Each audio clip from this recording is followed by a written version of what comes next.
Glória a Deus. Salve os irmãos com a paz do Senhor. Aproveitando a oportunidade que você está em pé, abra sua Bíblia, por gentileza. Livro dos Juízes, o capítulo é o capítulo de número 11. E eu quero ler com você do versículo 1 até o versículo 3. E depois eu quero ler do versículo 30 ao versículo de número 32. Louvado seja Deus. Enquanto você encontra, eu quero louvar a Deus por essa oportunidade que Ele nos entrega, de estarmos aqui nessa noite, nesse culto, esse encerramento desse outubro profético. Louvo a Deus pela sua vida, por termos a oportunidade de estarmos cultuando ao Senhor junto nessa noite. Louvo a Deus pela vida do nosso pastor Silas, missionário Daiane. Muito obrigado pela oportunidade, pastor, por ceder o púlpito dessa igreja. E tenho muita estima pelo Senhor, sei que é um exímio pregador, teólogo, e as pernas tremem, mas que Deus abençoe. Obrigado aos obreiros que aqui estão, homens e mulheres de Deus. Louvo a Deus pelo Léo, pela Giza que está ali, Deus abençoe. A minha esposa não pôde estar, ela sempre está comigo, só que nós temos hoje um evento do nosso campo, e ela precisou ir lá, como dirigimos a igreja, a congregação de Silvanópolis, hoje é a posse do nosso novo pastor presidente, ela precisou estar indo lá com alguns irmãos para representarmos a congregação. Mas trago o abraço dela para toda a igreja. Juízes, capítulo de número 11, versículo 1 ao versículo 3. Diz assim: Era então Jefté, o gileadita, valente e valoroso, porém filho de uma prostituta. Mas Gileade gerara a Jefté. Também a mulher de Gileade lhe deu filhos. E sendo filhos dessa mulher já grandes, repeliram a Jefté e lhe disseram: Não herdarás em casa de nosso pai, porque és filho de outra mulher. Então Jefté fugiu de diante dos seus irmãos e habitou na terra de Tobi. E homens levianos se juntaram com Jefté e saíam com ele. Versículo 30, por gentileza. E Jefté fez um voto ao Senhor e disse: Se totalmente deres os filhos de Amon na minha mão, aquilo que, saindo da porta de minha casa, me sair ao encontro, voltando eu dos filhos de Amon em paz, isso será do Senhor, e oferecerei em holocausto. Assim Jefté passou os filhos de Amon a combater contra eles, e o Senhor os deu na sua mão. Podeis sentar, muito obrigado. Louvado a Deus pela vida do irmão Romário, que está nos cuidando de nós, presbítero irmão Jacques, Deus abençoe. Estivemos aqui ontem no evento para homens, e eu louvo a Deus pela vida dos homens dessa igreja. E hoje, nesse encerramento desse outubro profético, eu tenho a palavra do Senhor ao seu coração. Eu peço por gentileza a sua preciosa atenção, para que possamos entender aquilo que o Senhor quer falar conosco. Eu pedi ao Senhor algo para ministrar a igreja dele aqui, e o Senhor me fez vir a esse texto. O que isso tem a ver, pastor? Profético é aquilo que nos espera adiante. Profético é aquilo que o Senhor nos entrega. A visão do profético é enxergarmos aquilo que nos espera. E por que o Senhor nos mostra o profético? Ou porquê do profético? Que nos aponta, a partir da profecia que eu falo da palavra de Deus. Por que Ele nos aponta para isso? Por que enxergamos isso? Porque Ele quer que venhamos nos comportar como se já estivéssemos recebido aquilo que Ele nos deu. A oração do Pai Nosso, por exemplo, a oração profética que vai dizer que venha o teu reino. Aí Ele vai dizer na mesma oração: seja feita na terra como é no céu. Habitem aqui da forma que já é lá. Se comportem aqui da maneira que já é lá. Então profético é se comportar aquilo que, o que o Senhor tem para a nossa vida. Profético é se comportar como se Ele já tivesse me entregado. Ele diz para Abraão: sai da tua terra, da tua parentela e vai para uma terra que eu te mostrarei. E Hebreus vai dizer que Abraão habitou em cabanas, porque já tinha visto a cidade que descia do céu. E ele não quis firmar raiz ali. Abraão já vivia de acordo com aquilo que ele esperava. Nós, como servos e servas de Deus, devemos viver de acordo com aquilo que já esperamos. Se temos uma nova pátria, se temos uma promessa, se temos algo, já devemos viver agora, de acordo com aquilo que Ele já nos prometeu. Ou seja, não precisa esperarmos receber para nos comportar a partir ou de maneira que apenas quando recebermos. E eu quero falar nessa noite sobre a gente às vezes precisa voltar para o passado para ressignificar ou resolver alguns problemas para que a gente possa avançar. Porque muitas vezes a gente fica travado e não consegue prosperar. E todo filho de Deus precisa ser próspero. E quando eu falo de prosperidade, eu não estou falando de bênção, de bens, não. Eu estou falando de prosperidade e contentamento. E todo filho de Deus precisa estar contente com aquilo que ele já deu. Existe uma gama de pessoas dentro da igreja hoje, por exemplo, frustrada. Porque querem aquilo que é inerente, aquilo que não precisa. Ou seja, tem uma perspectiva errada daquilo que o Senhor tem sobre a sua vida. Então a maioria das nossas frustrações é porque a gente quer aquilo que Deus não prometeu. A gente espera aquilo que não é importante, não está de acordo com aquilo que Deus quer. Por isso que tem muita gente frustrada, tem muita gente cansada. Eu queria que fosse assim, que fosse desse jeito. E o Senhor quer te preparar para algo. Porque antes do Senhor te dar alguma coisa, Ele precisa te preparar para que você receba aquilo que Ele vai te entregar. Se a estrutura não estiver firme, não estiver consolidada, você não consegue suportar aquilo que Ele tem para a sua vida. É por isso que nós precisamos entender, e às vezes a gente não rompe em algumas áreas da nossa vida, porque a gente está travado. E muitas vezes travado por alguma ferida lá de trás, lá do passado. E muitas vezes essas feridas não estão curadas, não estão cicatrizadas como deveriam estar. E é perigoso quando alguma ferida não está curada diante de Deus. É perigoso porque a gente não rompe, a gente não avança quando existem coisas mal resolvidas lá atrás. Porque o evangelho não é sobre esquecer, não é sobre apagar, é sobre ressignificar. É sobre colocar em ordem a casa. É sobre você olhar para trás, olhar para o trauma, para a dificuldade. Mas isso não vai te impedir de avançar, porque você já se resolveu em quem? Em Deus. O Senhor supriu essa necessidade. E algumas das coisas que a gente carrega para o resto da vida se dá por coisas mal resolvidas. E a grande bagagem que carregamos vem exatamente do nosso núcleo familiar. A família é a base. A família é a célula principal, a partir da maneira como desenvolvemos. É por isso que eu creio muito que nos últimos dias o Senhor trabalha para curar famílias. Por quê? Porque uma família restaurada e curada é resultado de uma igreja fortalecida em Deus.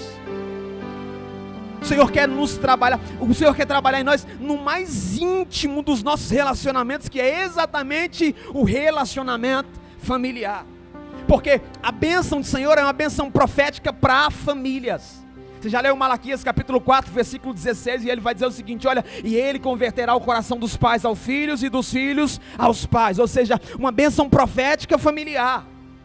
Ele vai dizer lá em Atos, na promessa de Pentecoste, olha, e os vossos filhos e vossas filhas profetizarão. Isso é uma bênção profética para a família. O Senhor diz para Abraão, em ti serão benditas todas as famílias da terra. Existe uma bênção profética para a sua família, só que se você não resolver algumas coisas, você vai continuar ferido e impedindo que algumas coisas aconteçam. Porque a gente carrega essa bagagem da família. A família é a base, é o fundamento para que a gente possa se construir como indivíduos, em todos os sentidos. Tudo que somos a partir do lugar aonde saímos, do núcleo familiar, dessa peça tão importante, tão fundamental para nos desenvolvermos. E eu quero falar para que a gente entenda algumas coisas que a gente herda dos nossos pais, por exemplo. Qual é a primeira coisa que a gente herda dos nossos pais? A primeira coisa que a gente herda é a identidade. A primeira coisa que você herdou quando nasceu foi a identidade, o seu nome. Ele olhou para você e deu a você um nome, uma identidade. Isso ele começa a ser feito a partir dessa ocasião, dessa situação, mas não se limita a isso. A partir dessa identidade a gente recebe também o caráter, as emoções. Faz parte desse núcleo. Então a primeira coisa que você recebeu quando nasceu foi a sua identidade, foi seu nome. E nesse ambiente que você foi sendo construído, ele foi construindo também as suas emoções, o seu caráter. A sua cosmovisão, a forma que você enxerga o mundo, a vida, se dá a partir desse lugar de onde você veio, do seu seio, do seu núcleo familiar. E muitas vezes isso trouxe algumas bagagens que Hoje você se comporta de alguma maneira e não consegue entender.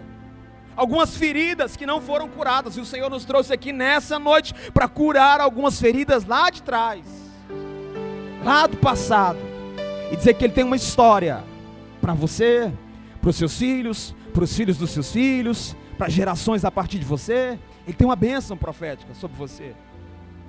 A segunda coisa que a gente herda nesse ambiente familiar é a nossa capacidade de construir relacionamentos. Essa capacidade vem a partir do núcleo e do seio familiar. É comprovado que crianças que crescem em um lar afetuoso, coberto de carinho, de amor, de afeto, ele tem facilidade de se relacionar. Essa criança, ela não tem dificuldade de se relacionar, isso é comprovado.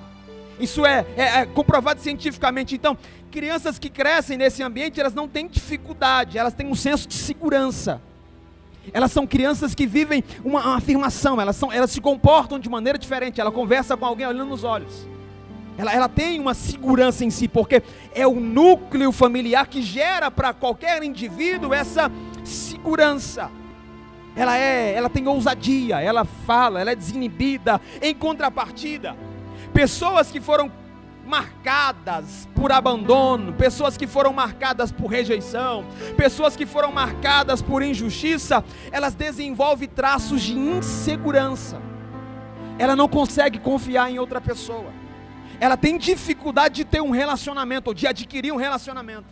Ela tem dificuldade de viver em ambientes onde precise de uma união familiar, por exemplo, como igreja. Gente que não teve um afeto de família, não teve um senso de segurança de família, tem dificuldade de pertencer a uma igreja, por exemplo. Porque ela tem essa dificuldade da maneira que ela foi construída. Nós somos construídos ao decorrer da nossa vida, e isso abre portas para baixa estima. Isso abre portas para traumas da vida. Isso abre portas para problemas do futuro. Isso abre portas para relacionamentos não resolvidos. Isso abre portas para casamentos conturbados. E uma série de coisas. E aí a gente olha a vida e não olha a partir da maneira de onde saímos. Não olha a partir da forma que fomos construídos. E você precisa olhar a vida e a sua família a partir do ambiente de onde você veio. Porque muitas vezes você precisa voltar lá atrás e perdoar alguma coisa que aconteceu. Você precisa voltar lá atrás e abrir mão desse ressentimento e dessa mágoa que você alimenta todo dia. Só que não vai te fazer prosperar.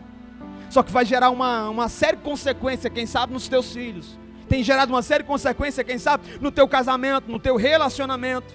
Então, é preciso nós entendermos isso, porque esse perfil de confiança, de intimidade, ele pode ser construído, ele pode ser destruído a partir desse ambiente familiar. Por que a gente está vivendo uma geração tão insegura? Porque não tem uma segurança familiar. Por que a gente está vivendo uma geração tão frágil? Que não consegue lidar com algumas decepções, com algumas frustrações. Porque não tem esse senso, essa segurança. E muitas vezes dentro das nossas igrejas.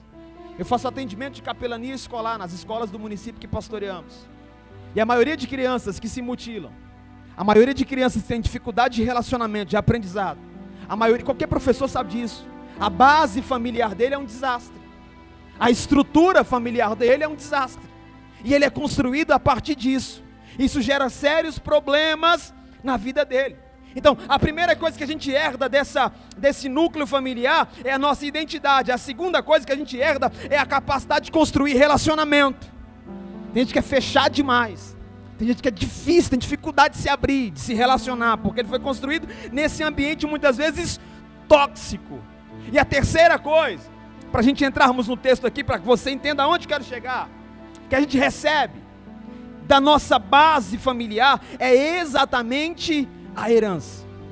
Existe uma herança física, mas existe também uma herança espiritual, emocional, que nós herdamos a partir desse ambiente de onde viemos. E a lei da herança, irmão, ela não falha.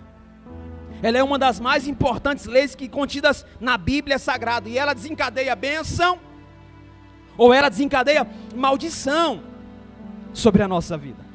A gente precisa entender isso, porque muitos de nós herdamos algumas coisas. Eu sei que toda maldição é quebrada na cruz, mas ela é quebrada a partir de uma consciência de que precisa ser deixada de lado. Então, a terceira coisa que herdamos desse ambiente familiar é exatamente a herança. Foi o que o Senhor disse a Abraão. A gente vai ver Jacó derramando bênção sobre seus filhos. A gente vai ver o Jacó, por exemplo, quando seu filho nasce, o seu último filho nasce e a sua esposa Raquel morre. No leito da morte, a Raquel coloca o nome do menino de Benoni, que significa filho da minha dor. A parteira chega e diz: Jacó, o menino nasceu, e o nome do menino é Benoni. Jacó olha e diz: o nome dele não vai ser esse, porque esse nome ele pode trazer sérias consequências para a vida desse garoto. O nome dele não vai ser Benoni. Ele não vai ser marcado pela dor que ele gerou. Ele não vai ser marcado pela tragédia. Ele não vai ser marcado pela morte. O nome desse menino vai ser Benjamim, filho da minha mão direita. Ou seja, ele ressignifica a identidade de Benjamim e está gerando uma bênção sobre a vida do seu filho, que acompanha. Um dos maiores teólogos da Bíblia vieram da onde? Da tribo de Benjamim, Paulo de Tarso. Por causa de alguém que decidiu derramar bênção, ou deixar uma herança de bênção sobre a vida do seu filho. E qual é a nossa responsabilidade? Você, pai e mãe, que está aqui nessa noite. É entesourar bênção para os seus filhos. É sua responsabilidade derramar bênção sobre a vida dele, porque a lei da herança vai dizer que nós não recebemos a culpa do pecado, mas nós recebemos a consequência. Nós não somos culpados pelo pecado de Adão, não, a culpa é dele, é somente dele, mas nós recebemos a consequência. Maldita é a terra por sua causa. A culpa do nosso pecado, ou do meu, do seu pecado, é só minha e é só sua, mas a consequência atinge a família, a consequência atinge os filhos. A culpa do pecado de Davi só foi dele, mas o Senhor disse: a espada não vai se apartar da sua casa, o sangue não vai sair da sua casa. Então a gente pode entesourar bênção, ou a gente pode entesourar maldição sobre a vida dos nossos filhos, porque o pecado que eu cometo, a vida que eu levo, não afeta só a mim. A consequência do pecado não é de caráter individual, é de caráter coletivo. E não precisa trabalhar para ter herança. Você já deve ter ouvido essa história de alguém que nunca fez nada, nunca trabalhou, nunca fez nada, e alguém morreu e deixou para ele uma herança, porque a herança não é mérito. A herança é deixada por filiação. Então essa herança é por filiação. E aí nós deixamos uma herança de bênção espiritual sobre a vida dos nossos filhos, ou sobre a nossa casa, sobre a nossa família. Nós podemos abrir as janelas do céu e derramar bênção a partir da maneira como vivemos, ou nós podemos bloquear as bênçãos de Deus sobre a vida dos nossos filhos. Quando maldizemos, nós estamos bloqueando, nós estamos liberando que os algozes possam persegui-lo, mas quando derramamos bênção, dizendo: vai ser bênção, vai ser homem e mulher de Deus, meu filho é uma bênção na casa do Senhor, meu filho vai chegar mais longe do que eu já cheguei, é derramar o profético sobre a vida dele. Talvez você não consiga ver isso, mas é derramar o profético, é desatar as bênçãos do céu sobre a vida dele, para que ele possa entender, para que ele possa viver dessa maneira, é destrancar as bênçãos sobre a vida dele.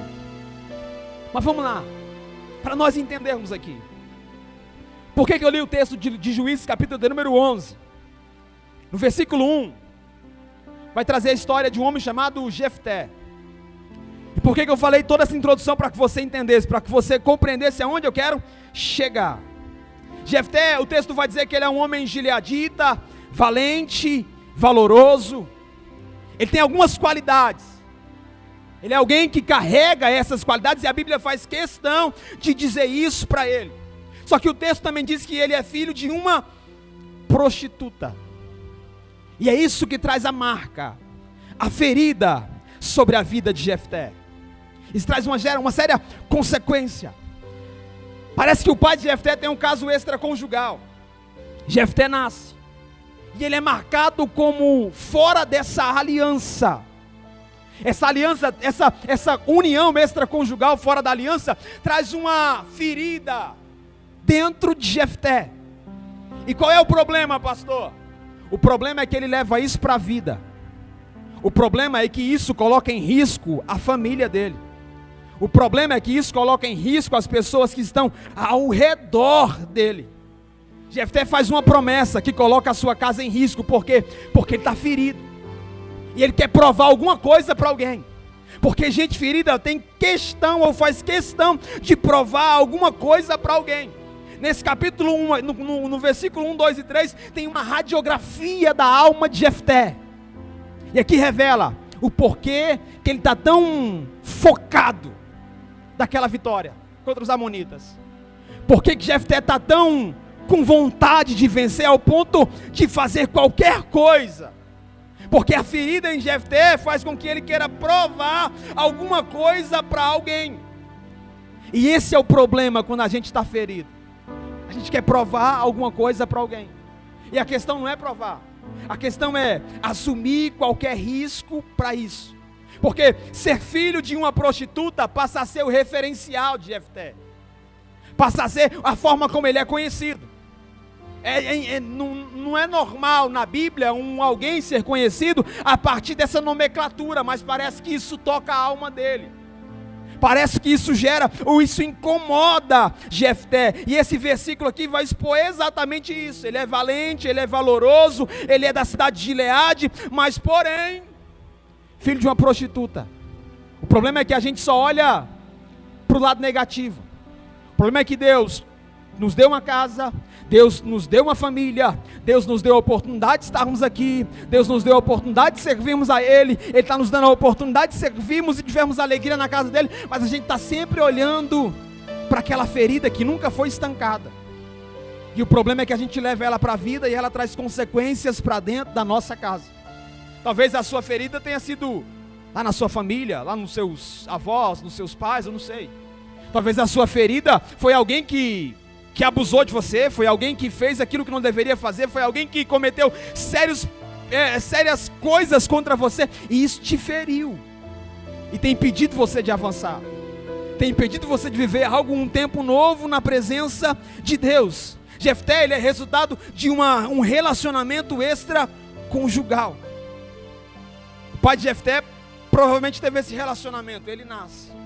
O versículo vai dizer que os irmãos de Jefté, que não são filhos da mesma mãe, começam a caçoar dele, começam a criticá-lo. E qual é o problema maior? O problema maior é que os irmãos de Jefté, além disso, expulsam ele de casa, irmão. E o pai dele não faz nada. Olha o versículo que nós lemos, a partir do versículo 2. Também a mulher de Gileade lhe deu filhos, e sendo os filhos dessa mulher já grandes, repeliram Jefté, expulsaram ele de casa. Jefté não é só o filho de uma prostituta. Jefté é alguém que não tem um pai presente. Jefté é alguém que o pai é omisso com a responsabilidade que foi lhe dada. Nós falamos um pouco aqui ontem para os homens sobre a responsabilidade do homem, de que ele precisa assumir a sua responsabilidade dentro de casa. Essa rejeição de Jefté provoca uma orfandade. Fala um negócio para você. A crise, a centralidade de todo o problema do mundo, sabe o que é? Orfandade. Seja de pai vivo ou seja de pai morto. Você acha que por que na Bíblia a forma mais íntima de Deus se revelar a nós é como pai? Aquilo é pedagógico. Você não vai encontrar no Antigo Testamento uma oração que te faça relacionar com Deus como pai. Quando Jesus vem, ele vai ensinar uma oração modelo. Ele diz aos discípulos: olha, e vocês quando orarem, orem assim: Pai nosso que estás no céu. Ele está estabelecendo uma relação de paternidade, daquele que supre todas as suas necessidades. O problema é que na nossa cultura, no Brasil, existe uma cultura matriarcal. Para que você entenda, nós herdamos muito forte a cultura religiosa de Portugal que nos colonizou. E aí a imagem da família estabelecida pela religião, pelo catolicismo, qual é? É da mãe de Deus, do filho frágil, mas não tem a figura do pai. E é esse pai que gera afirmação e destino na vida do filho. Todo adulto em crise, a psicologia vai dizer isso, tem um sério problema de relacionamento, ou teve, com a figura paterna. Jefté é alguém, filho de uma prostituta, fruto de um caso extraconjugal, que os irmãos expulsam de casa, e Jefté não tem um pai que o protege, porque é a figura paterna que gera essa proteção. É a figura paterna que assimila ou que afirma esse senso de segurança, de identidade. Jefté, ele é um órfão de um pai vivo e vive uma crise mal resolvida. E sabe o que o diabo tem feito nos nossos dias? Ele tem gerado uma ruptura geracional. Porque, entenda uma coisa, irmão, Deus é um Deus geracional. Ele é o Deus de Abraão, de Isaac e de Jacó. O que ele começa em mim não termina em mim, precisa continuar a partir de mim. O que ele começou em você, na sua casa, talvez ninguém na sua família nunca foi crente. Talvez o seu histórico seja terrível, mas Deus começou algo através da sua vida e rompeu essa maldição. E ela não pode parar em você, ela precisa dar continuidade a partir de você. Talvez para você foi difícil, talvez para você foi muito complicado romper essa barreira, quebrar essa maldição, mas para os teus filhos não vai ser mais tão complicado assim, porque você rompeu essa barreira. Talvez para você foi difícil consolidar e manter a sua família na igreja, mas você está vencendo, você não está desistindo, e para os teus filhos não vai ser tão difícil assim, porque você está rompendo. O diabo entendeu que Deus é um Deus de continuidade, que Deus é um Deus geracional. Sabe o que ele tem feito? Ele tem gerado ele tem colocado a sua cunha nas gerações. Ele tem afastado isso, os pais dos filhos. A profecia de Malaquias capítulo 4, versículo 16, sobre a promessa que virá nos últimos dias é: e ele converterá o coração dos pais aos filhos. Uma continuidade geracional. A igreja não para em nós, a igreja dá continuidade a partir de nós. Nós estamos construindo a igreja dos nossos netos, nós estamos construindo a igreja dos nossos bisnetos. Pastor, e se Jesus voltar, esperamos ele ainda essa noite, esperamos ele antes que o culto acabe, mas se ele não voltar, é preciso deixar um legado para quem está vindo a partir de nós. Essa ferida emocional colocou Jefté em sérios perigos. E o que o diabo faz? Ele divide para conquistar. Um reino, Jesus disse, um reino dividido não subsiste. Um reino dividido não mantém de pé. Aí o diabo tem gerado uma ruptura, porque ele quer conquistar território. E ele tem feito isso. Uma ferida de Jefté faz com que ele divida. Primeiro, ele é rejeitado pelos seus irmãos, porque ele ganha uma identidade, ele deixa de ser o filho de Gileade e ele passa a ser o filho de uma prostituta. Aquilo mexe em Jefté. Segundo, ele se vê sem herança, porque o pai que o era para proteger, o afasta. O pai de Jefté deixa de assumir a sua responsabilidade. Ele deveria ter trazido seu filho e protegido também, era filho dele, por mais que fosse fruto de um erro, por mais que fosse fruto de um problema, mas a responsabilidade não foi o Jefté que criou, foi o pai dele. O Jefté é a vítima dessa história. Só que os irmãos expulsam ele. Entenda para que você compreenda onde eu quero chegar. Eles expulsam o Jefté. O Jefté vai parar onde? Versículo 3. Na terra de Tobi. E qual é a terra de Tobi? É a terra de gente ferida. Você já prestou atenção que gente ferida só encosta perto de gente ferida? Você já prestou atenção que quem tem um casamento frustrado só encosta perto de gente que tem um casamento frustrado? Porque a alegria de um frustrado é ver alguém mais frustrado que ele. A alegria de alguém em crise é ver alguém mais em crise que ele. Ah, o meu não está tão ruim assim, ó, como é que está o de fulano? Jefté vai parar em Tobi. E em Tobi ele encontra homens frustrados. Olha o que o texto vai dizer. Está ali na tela. Então Jefté fugiu de diante de seus irmãos e habitou na terra de Tobi. Homens levianos se juntaram com ele. Gente ferida encosta perto de gente ferida. Gente ferida fere ou sangra em cima de outras pessoas. Enquanto você não for curado, esse ciclo vai continuar. Entenda uma coisa: se o Senhor não curar o seu relacionamento agora, se o Senhor não curar o seu casamento, se o Senhor não curar a sua relação familiar, pode ser que esse ciclo se repita na vida dos seus filhos. Pode ser que esse ciclo se repita na vida dos seus netos. É preciso romper isso. É preciso derramar o bálsamo do Senhor sobre essa ferida. Jefté vai parar em Tobi, rodeado de gente ferida. Só que aí vem a guerra contra o povo de Israel. E ninguém se levanta. Ninguém se apresenta. Aí alguém lembra, os anciões lembram: peraí, tem Jefté. Aonde ele está? Está na terra de Tobi. Ele é valente, só é filho de prostituta, mas ele tem outros atributos. Aí os anciões: vamos atrás de Jefté. Vamos buscá-lo então.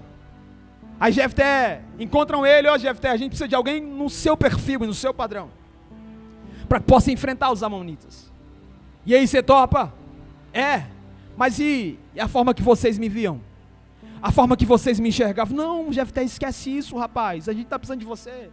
Porque entenda uma coisa, irmão: quem afirma a sua identidade é Deus. Eu gosto do Paulo.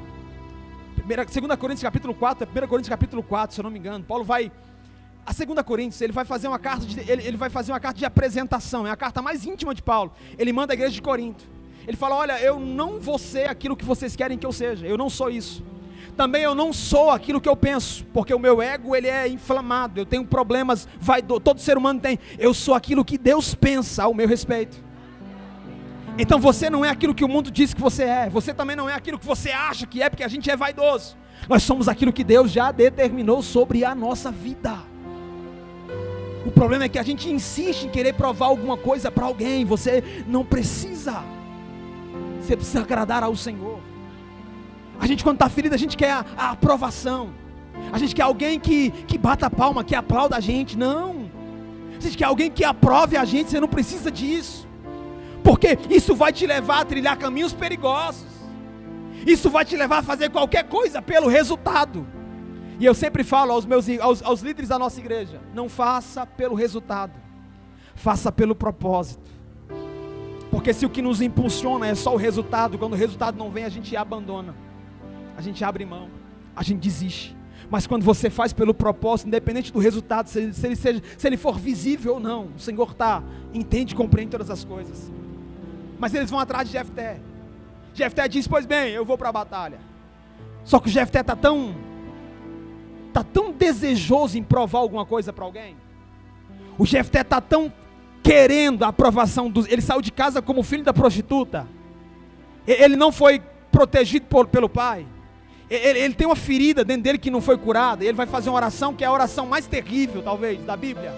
E eu não quero entrar no mérito teológico do que ele fez com a filha dele, mas eu quero entrar no ponto de que ele está disposto a colocar a família dele em risco para provar alguma coisa para alguém. Ele está disposto a arriscar o seu bem mais precioso por causa do seu orgulho e da sua vaidade. E não presta atenção nisso. E ele vai dizer: Senhor, eu vou fazer uma oração, e se eu for para a guerra e o Senhor entregar os meus inimigos na minha mão, a primeira pessoa que me sair à porta eu ofereço a ti em sacrifício. O Jefté está dizendo: eu estou disposto a qualquer coisa, eu coloco até a minha família em risco, se for preciso, para provar alguma coisa para alguém. Quantos de nós não estamos assim? Quantos de nós não estamos colocando a nossa família em risco? Ah, mas eu preciso, pastor, eu preciso de uma segurança financeira. Ah, pastor, mas é porque eu preciso fazer isso e aquilo, eu preciso provar para alguém que eu não sou essa pessoa, eu preciso construir algum legado, eu preciso de alguma coisa. A gente está colocando a nossa família em risco. A gente está colocando a nossa casa em risco, querendo provar alguma coisa que não precisa, alguma coisa que não tem necessidade. O Jefté está tão magoado, está tão ferido, porque ele não aprendeu a perdoar, ele não deixou com que o bálsamo do Senhor derramasse sobre ele, ele está tão ferido com aquilo, está dizendo: eu estou disposto a qualquer coisa, para provar o meu valor para o meu pai, para os meus irmãos, que eu não sou apenas um filho da prostituta. Só que muitas vezes não vale a pena comprar brigas, e colocarmos a nossa família em risco. Não vale a pena adquirirmos certas coisas se a nossa casa está em risco. Não vale a pena alcançarmos sucesso, status, dinheiro, se a nossa família está correndo um sério risco. Não vale a pena. Não vale a pena se matar de trabalhar e não ter tempo para conversarmos com o nosso filho e para brincarmos com ele na pracinha, irmão. Não vale a pena se matar de trabalhar para não ter tempo para sentar com a esposa, para conversar com ela, para entender o coração dela ou do esposo. Não adianta, não, a vida, os nossos dias estão muito corridos e sabe qual é a proposta de Maloque? A proposta de Maloque é oferecer as crianças em sacrifício para um propósito comum.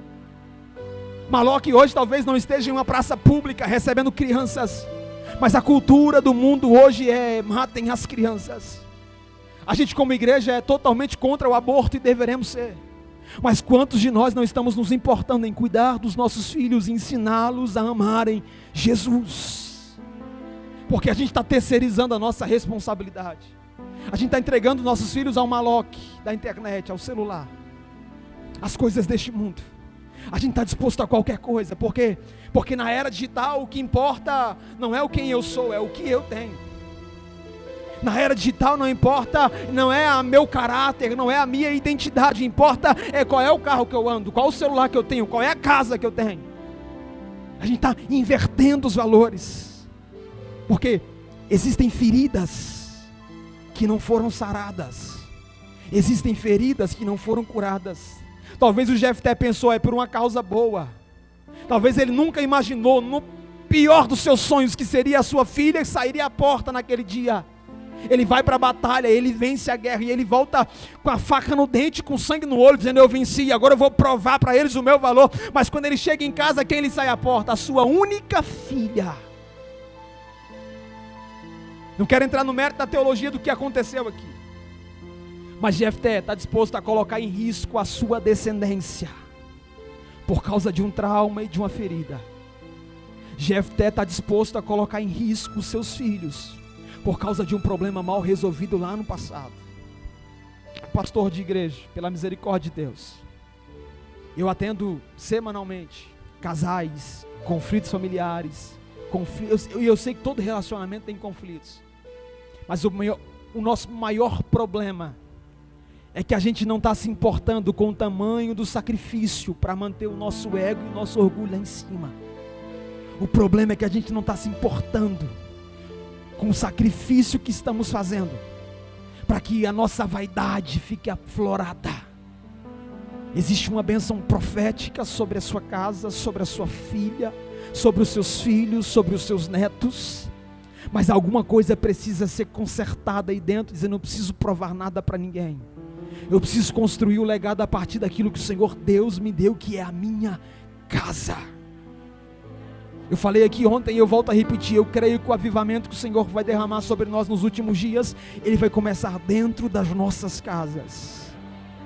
Ele vai começar no nosso culto doméstico, na quarta-feira, reunindo com os nossos filhos. Eu creio que o avivamento virá quando nós voltarmos a pedir perdão. Tem muitos pais com ressentimento dos seus pais e que estão sangrando em cima dos seus filhos. Tem muitas mães com ressentimento lá atrás dos seus pais que estão sangrando em cima dos seus filhos. Mas o Senhor nos trouxe aqui nessa noite que você precisa perdoar. E se existe qualquer maldição sobre sua casa e sobre sua família, é quebrada no nome de Jesus.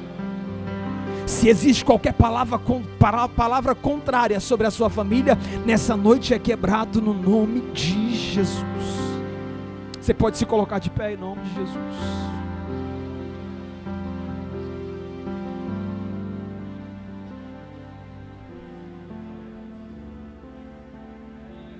Jefté vive a base ele foi marginalizado. E a gente precisa entender um negócio, irmão. A gente precisa entender porque as feridas do nosso passado comprometem diretamente o nosso futuro. Eu quero fazer uma oração por você. As famílias já estão sentadas reunidas. O pastor deu essa ordem ontem. Mas você que não está indo, eu queria que você encontrasse sua família, por gentileza, por favor. Eu queria que você, homem que está aqui, você que é o sacerdote, eu queria que você colocasse a mão sobre a sua esposa e sobre os seus filhos. Você que não está, reúne com algum familiar seu, por gentileza. Eu quero fazer uma oração por você. Existe uma bênção profética do Senhor sobre a sua casa, sobre a sua família. Aquilo que aconteceu lá atrás não vai definir o curso da história que o Senhor já derramou sobre sua vida. Aquilo que o Senhor tem para você não vai ser definido por um problema lá de trás, por um trauma lá de trás. Porque muitos de nós funcionamos a partir do ambiente onde nós fomos construídos. Poxa, pastor, mas eu não tive isso na minha casa. Poxa, pastor, eu tenho dificuldade de abraçar meu filho porque meu pai nunca me abraçou. Eu tenho dificuldade de dizer eu te amo para minha esposa porque eu nunca ouvi eu te amo, pastor. Eu tenho dificuldade de reuni-los e de ter um contato de afeto porque eu nunca tive isso ontem. Hoje o Senhor vai quebrar isso. E hoje o Senhor vai fazer de você uma família fortalecida em Cristo Jesus, para a glória dEle. Amém? Você pode fechar os seus olhos. Eu quero orar pela sua casa, pela sua família, uma bênção do Senhor sobre o seu lar. Eu quero que você ministre essa bênção. Eu quero que você diga, olha, o que foi determinado sobre minha vida não vai vingar em nome de Jesus, porque o Senhor tem uma história nova. Talvez você recebeu palavras contrárias e alguém disse para você, não vai servir para nada, não vai prestar para nada. Talvez alguém, assim como Jefté foi rotulado, é só o filho de uma prostituta, não vai servir para nada. Talvez falaram alguma palavra para você que te rotularam, e isso tem te travado, tem te impedido de avançar, de prosperar na tua família, de viver o tempo que o Senhor tem sobre a sua casa. Mas em nome de Jesus, o Senhor derrama hoje uma unção sobre a sua casa, sobre a sua família, sobre os seus filhos. O Senhor hoje escreve uma nova história, Ele apaga esse passado, Ele cura essa ferida, Ele cura esse trauma, e Ele faz em você uma nova história, e não vai se repetir sobre os teus filhos, sobre os teus netos, porque o Senhor tem uma bênção geracional sobre a sua casa. Espírito Santo de Deus, nós queremos profetizar que aqui estão famílias proféticas, Senhor. Famílias proféticas que manifestam o reino do Senhor. Famílias, meu Deus, proféticas que anunciam o Evangelho. Casamentos proféticos aqui, Senhor. Filhos proféticos aqui, Senhor. Famílias que serão, Senhor, a base para que o reino do Senhor continue sendo manifestado nesse lugar. E que em nome de Jesus, ó Deus, toda palavra contrária, que em nome de Jesus, ó Pai, toda maldição que possa haver, em nome de Jesus, tudo aquilo que foi dito de forma contrária, seja quebrantado, seja quebrado, seja derramado na cruz, no nome de Jesus. E eu profetizo um tempo sobre as tuas filhas, sobre os teus filhos, sobre as famílias que aqui estão, Senhor. Eu profetizo cura em nome de Jesus. Filhos que não conseguiam perdoar o pai, pai que não conseguiram perdoar seus filhos, em nome de Jesus, derrama uma unção de cura, de perdão aqui nessa noite. Esposas que não conseguiam perdoar os esposos, esposos que não conseguiam perdoar a esposa, em nome de Jesus, ó Pai, derrame essa unção de cura, de perdão, Senhor, em nome de Jesus, sobre cada casa, sobre cada família, no nome de Jesus. No nome de Jesus. A tua família é uma bênção, a sua casa é uma bênção, os teus filhos são uma bênção. O Senhor tem uma história. Não deixe com que aquilo que aconteceu lá atrás defina o seu presente, defina aquilo que o Senhor tem sobre sua vida. Não deixe que aquilo que disseram, teu casamento não vai prestar, os teus filhos não vão prestar, não, em nome de Jesus, toda palavra contrária está repreendida em nome de Jesus, e você vai contemplar e vai viver um tempo profético de Deus sobre a sua casa, em nome de Jesus, amém? Que Deus abençoe, em nome de Jesus. Que Deus abençoe, em nome de Jesus. Louvado seja Deus. Louvado seja Deus.